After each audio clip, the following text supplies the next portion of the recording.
Okay guys, to this point we've been talking about the scale. We've built the chords that are derived from each note of the A major scale. Now of course, those chords that we've built can then be used to create chord progressions. Now a chord progression can be defined as two or more chords strung together to make a musical example or a musical piece, okay? Now, we can use modes to play over those progressions, but what we have to identify is where those chords came from within the scale. As you know, we've got numbers for each of those, the 1 chord, the 2 chord, the 3 chord, etc. So when we look at a chord progression, we can look at that chord progression and say, okay, that's the 1 chord, that's the 3 chord, and that's the 2 chord. Okay, now, we can identify those things visually. We can look at them and say, that's where those came from within the key, okay, and what key they came from. But the important thing here that we really need to get into now is tonal centers.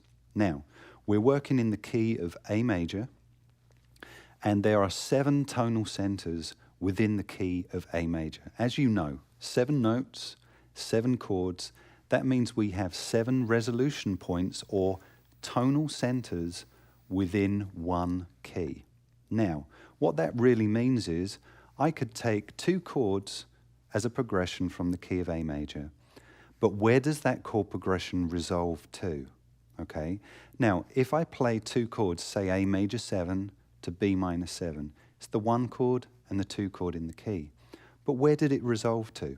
Okay, so that's really what we need to look at now with our modal playing and how we approach utilizing the scale modally, because it's more about the chords at this point than it is about the single notes, okay? Because the single notes are determined by the chords that they're going to be playing over, okay?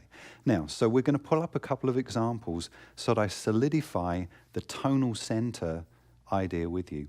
Now, tonal center is where your ear hears the resolution point of the progression. Okay, these examples are all coming from one key.